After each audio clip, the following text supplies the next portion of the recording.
Half KG 3 পর চালের ভাত একেবারেই নাই হয়ে যাবে।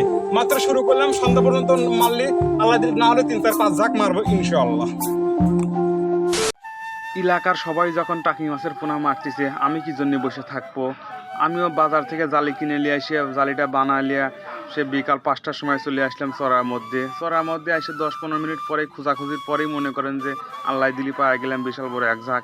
এত সুন্দর পোনা ছিল, একদম উপযুক্ত পোনা, খাওয়ার উপযোগী পোনা। আর এই পোনাটা মনে করেন যে অনেকগুলোই পাইছি, এতে মনে করেন যে ভালোই হয়েছে। অল্প সময়ের মধ্যে খোঁজাখুঁজি করে এতগুলো পোনা পাইলাম। চিন্তা করছি যে এখনও তো সন্ধ্যা হইতে আরও আধা ঘন্টা বাকি আছে, এই আধা ঘন্টা যদি খুঁজি আরও কয়েক ঝাঁক পাবো। দেখতে পাচ্ছেন, দেখেন কত সুন্দর পোনা, অনেকগুলো পোনা। অলরেডি এই পোনার টেস্টটা আপনারা হয়তো যারা খাইছেন তারা কিন্তু কম বেশি সবাই জানেন এই পোনাটা কীরকম স্বাদ।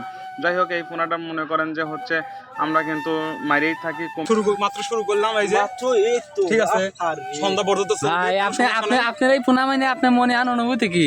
অনুভূতি সেরকম, কারণ মাছ মারতে কি শান্তি, যারা মাছ মারে একমাত্র তারাই জানে ভাই। আপনি খুব ভালো করে জানেন আমি সকল ধরনের মাছই মারি, আসলে মাছ ধরতে আমার খুব ভালো লাগে। মাছ মারার যন্ত্র এমন কোনো যন্ত্র নাই যে আমার কাছে নেই, আমি সব ধরনের মাছ মারি থাকি।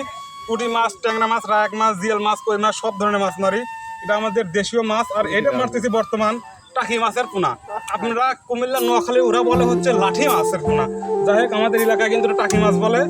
অনেক সুন্দর, একদম খাওয়ার উপযোগী পোনা। এই পোনাটা পেঁয়াজ দেওয়া, ঠিক আছে, কুচি কুচি করে মনে করেন ভুনা করে যা টেস্ট লাগবে রে ভাই।